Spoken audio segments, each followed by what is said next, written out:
Hello, hello! Na aula de hoje, então, nós vamos continuar com o futuro com o going to. Ontem nós vimos as frases afirmativas, então usando essa estrutura. Hoje nós vamos ver como fazer negações, frases negativas.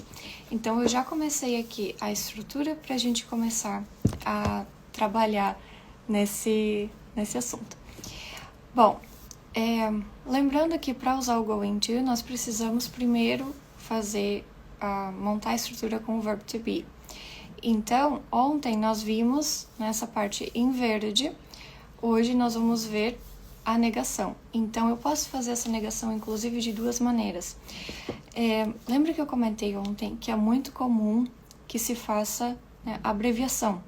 Então, ao invés de eu dizer I am not going to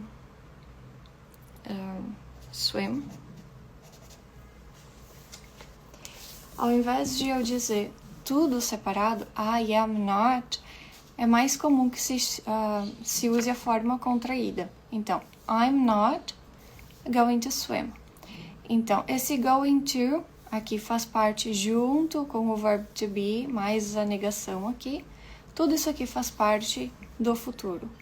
E no caso aqui, então, eu estou dizendo que eu não vou fazer esta ação. Então, eu não vou nadar. Swim é nadar. I'm not going to swim. You're not going to work today. You're not going to work today. Faltou going to, mas vocês conseguem colocar aqui. Bom, you're not going to work today. He is not going to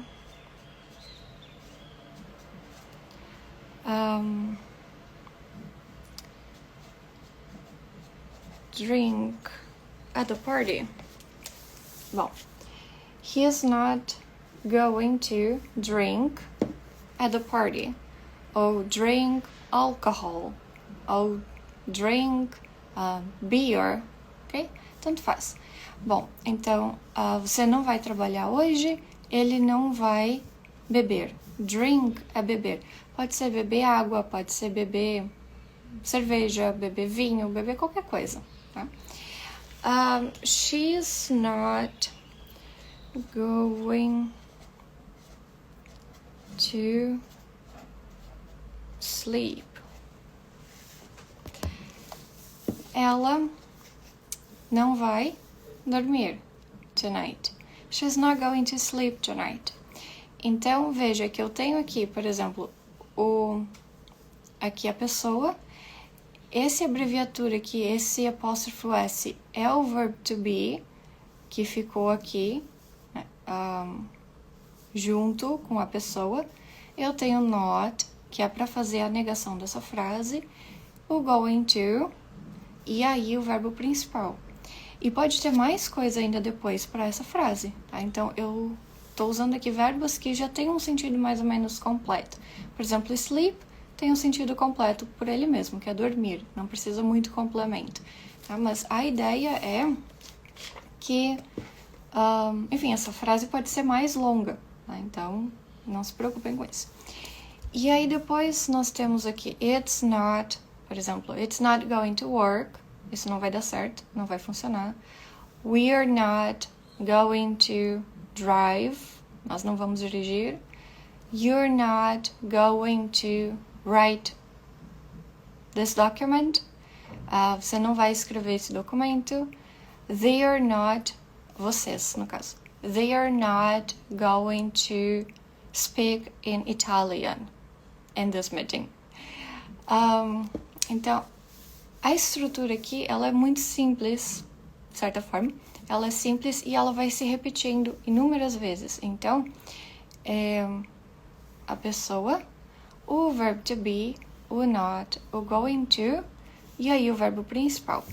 Mas eu também posso fazer essa abreviatura de outra maneira. Então, eu posso abreviar aqui a pessoa com o verb to be e deixar o not sozinho, ou eu posso abreviar o verb to be com o not. Então, isso vai ficar um pouco diferente. Ao invés de eu dizer, por exemplo aqui, you're not, eu posso dizer you aren't. Então, o are do verb to be juntou com o not, o caiu e virou uma palavra só. Então, aren't, isn't ou aren't aqui de novo.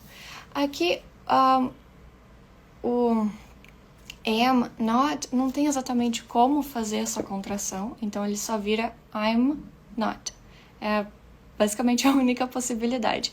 Mas os demais também têm como fazer de duas formas. Então, né, só para a gente comentar que eu posso contrair aqui o verb to be com a pessoa e deixar o not sozinho, ou eu posso deixar a pessoa sozinha e contrair o verb to be com o not. As duas formas estão corretas. E aí depois continua going to e o verbo principal, né? Então, a frase vai ser sempre da mesma maneira. Bom, é mais ou menos isso, então. Esse é um resumo das frases negativas com o going to. Amanhã nós vamos ver as perguntas, né, que também segue uma estrutura muito semelhante e é muito simples. Então, thank you, see you tomorrow. Bye bye!